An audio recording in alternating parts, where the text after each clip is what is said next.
18-year-old boy was tragically killed this past weekend when he stuck his head out of the roof of a party bus as it sped down a highway. Allegedly, the alcohol was flowing freely as the teens drove along in the party bus until the accident. One kid reportedly tweeted, "The amount of bottles on this bus is ridiculous." Afterward, the victim's friends jumped onto their phones and started texting again. One girl wrote, "Sitting here with your blood on my foot, wishing this was all a bad dream." Teens behaving recklessly, ignoring safety warnings, acting like they are invincible. Why do teenagers continue to take ridiculous chances with their safety? We'll show you tonight that their brains are actually different and what's going on in their heads that could help you help them make good choices. And later, a woman who spent 26 years behind bars for murdering her husband, almost 30 years later, her incredible reunion with the son she had to leave behind. Call us now, 1-855-DR-Drew5. So how many times have you looked at your teenager and thought, what is going on? What are they thinking? Why? I know I've done. What were you thinking when you did that? Well, the fact is, when you think that way, you have to recognize that teens are actually wired. The brain is actually different than adults, and it makes them more prone to risk-taking behavior. We're going to talk about that here, but first, my guest, John Templeton, he made a mistake when he was a teenager. Again, some of that, what we're calling risk-taking behavior, and it actually cost someone a life. John, tell us that story. Thank you, Dr. Drew. I killed a young woman. I too, at a very young age like Daniel, I was 19 years old and I made a terrible choice one night when I was a student at the University of South Florida.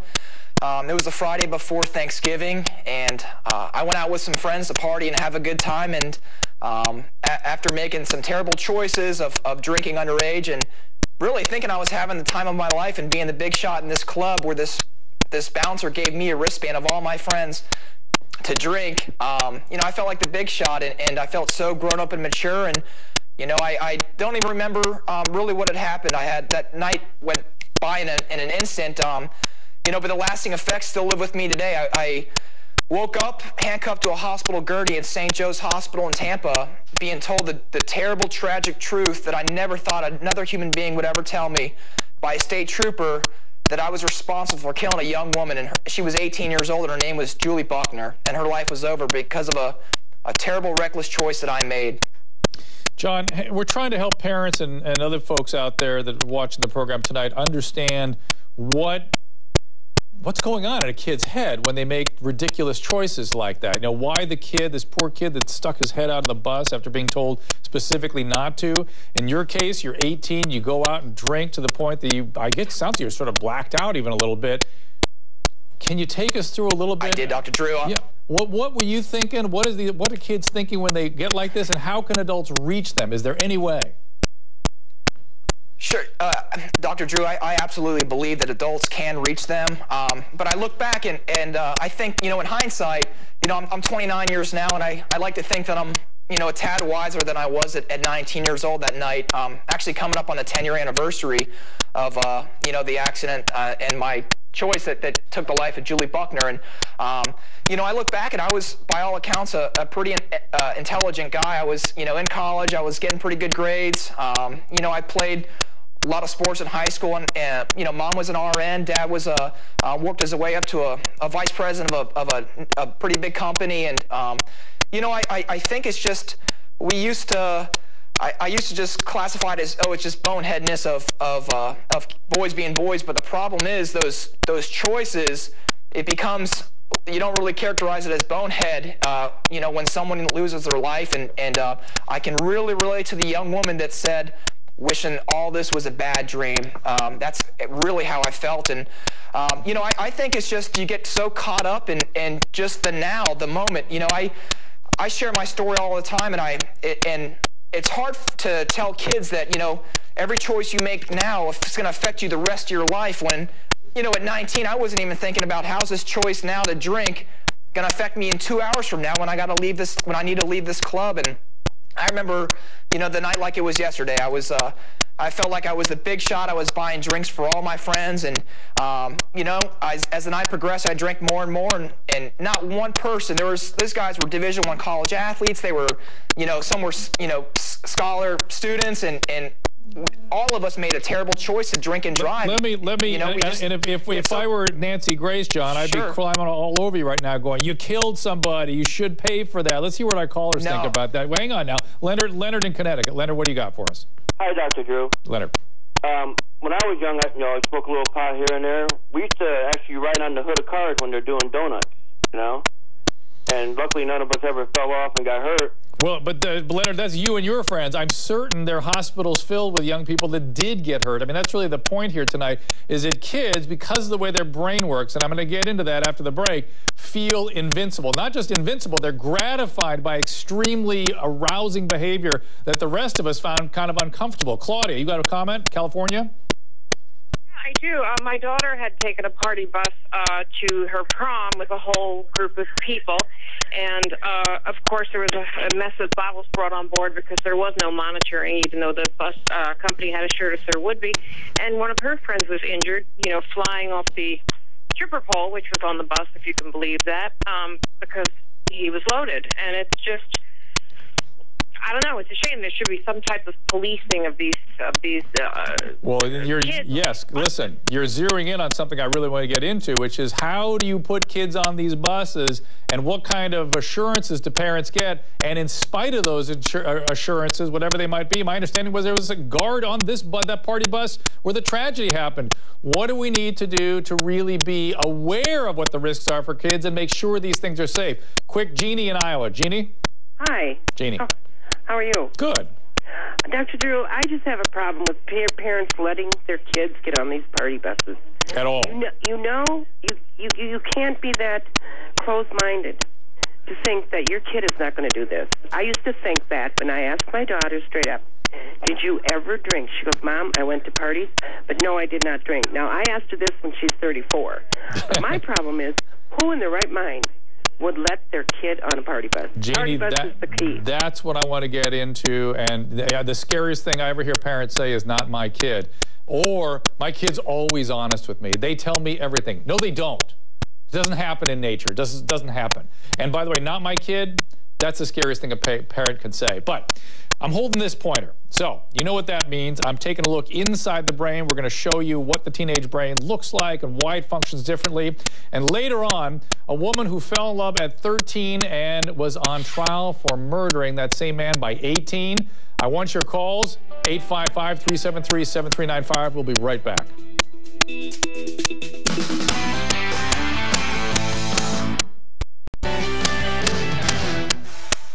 It was just like, oh my God, this can't be happening. My jaw dropped. Like, how does someone, like, just peek their head out? They're probably trying to have fun, you know, just yell a little bit, like, make a little noise, you know? Like, people do it on limos all the time. Then heaven must be very happy with them up there. This is sad and unnecessary. This shouldn't happen. Vanessa Van Petten, author of Do I Get My Allowance Before or After I'm Grounded? Vanessa, you speak fluent teenage. Why do you believe they are so predisposed to risk-taking, and why don't they listen to the heed that the parents offer? I think right now we're seeing a huge social reward for risk. You know, all those teenagers on the bus had their cell phones. They were taking pictures, they were taking videos, and they were going, if it had gone in the way that he had expected, if it had happened 10 seconds later after the overpass, those videos would have been uploaded to Facebook and they would have been liked and commented on.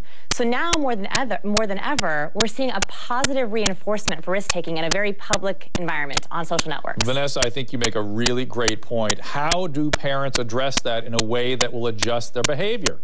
We don't have the same power. We don't have the same social reward to offer.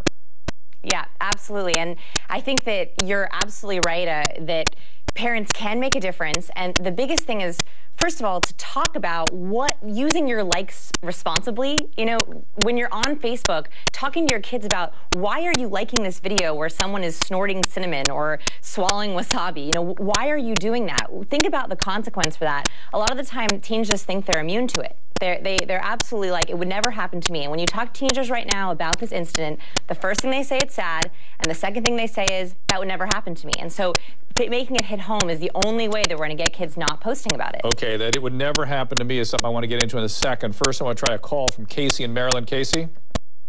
Hi, Dr. Drew. Casey.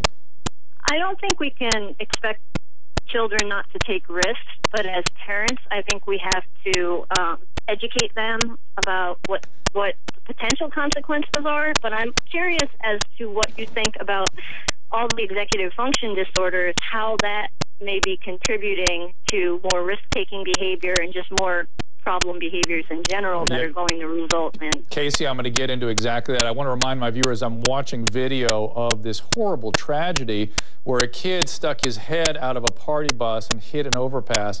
Completely unnecessary event, yet we're hearing tonight about a lot of the risk-taking behaviors going on in these party buses. Should our kids ever be going on them? And Vanessa brought up a great point where she said they're being social reinforced because the crazier they behave, the more they show up on Facebook with likes and get Twitter action and Twitter followers. I think she has a good point there.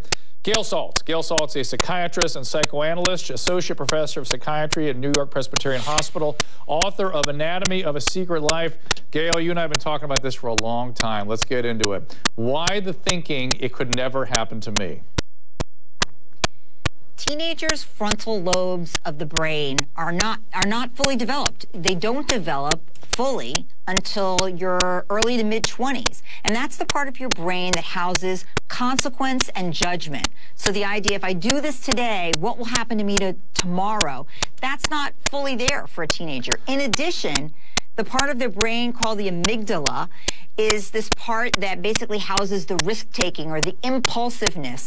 And it's revved up, so revved up in teenagers, really at the greatest level for their lives is during adolescence. So you have this combination of, I feel like taking a risk, it feels super good, I want to do it again and again, and I'm not able to think about what will happen as a result. That's really a lethal combination is what we're hearing about in many instances. Gail, I'm going to show a brain right now up on my screen here, if I can get a picture of that up, and it's going to replace Gail. We've got a head. Okay, here we go. So what Gail is talking about is this part of the brain, the frontal lobe, the prefrontal cortex, shuts down for remodeling. It literally shuts down, doesn't function. Adolescents are actually relying on you, the adults, frontal lobe to superimpose on them to protect them from what's happening in here, which is where Gail mentioned the amygdala. That's in this part of the brain over here, which is the part of the brain that registers arousal and feels good when high levels of arousal, particularly during adolescence, are experienced. So you have a part where judgment and consequences are shut down. It's the adult prefrontal cortex that has to step in. The one that's functioning, well, I'm going to remind you again, I see this picture, this whole area of the brain, executive function, judgment, projection of consequences in the future, shut down. Shut down for remodeling during adolescence. Take a quick call from Cindy in Pennsylvania. Cindy? Cindy out there. Try to go to Regina. Regina in Tennessee. Regina, are you there? I am. What's up, Regina? I want to know, Dr. Drew, I was raised for responsibility, and I was. Other generations, previous generations, were raised for being responsible, and for the most part, they were. Is this generation getting... Oops, she cut out, but I think we get the idea. John, I'm going to go to you on that. You are a very responsible young man when these horrible things happened. How do you respond to those sorts of comments?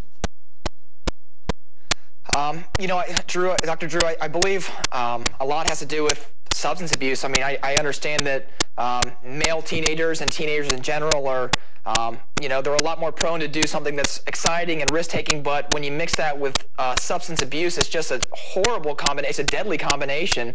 I know that I made terrible, terrible choices under the influence of alcohol that I would never make, you know, had I been clean and sober. I think education is... Yeah, it's another great point, is that alchemy of adding in substances, and this whole thing goes into nuclear power. Cindy in Pennsylvania, take your call real quick. I got to go to break. What do you got for me? Cindy in Pennsylvania. Hi. There you are. What do you got? Good. I wanted to know about the male brains, they take risks so easily. why don't the females take risks? Just like when you had the brain, the brain you put up there. Yeah. Do they kick in kind of late with the adult part as far as the males goes? Yeah. I know a whole bunch of teenage males. I'm going to answer Girl City after your observations are on the money. I'm going to have Gail Saltz answer that when we get back. We're taking your calls, 855-Dr. Drew 5. And later on in the program, a woman who literally spent 26 years in prison for killing her husband, then had an incredible reunion with her son. This is 26 years later, whom she thought was dead. Talk to her after a while.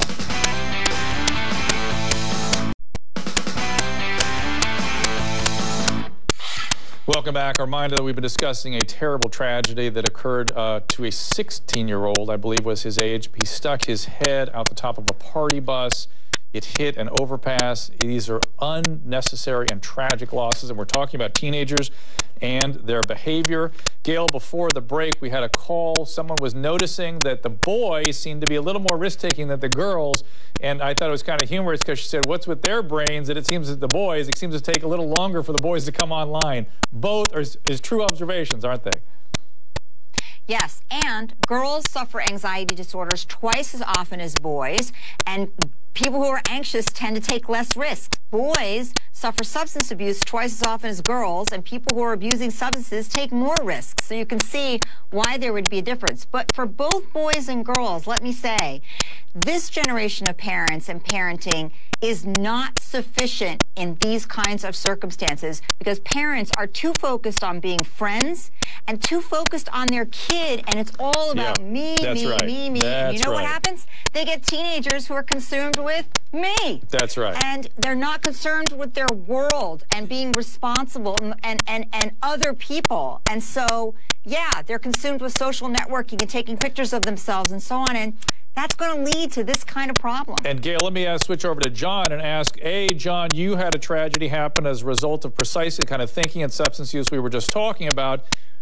What was your consequence, and has it put you more in touch with something greater than yourself? Absolutely, Dr. Drew.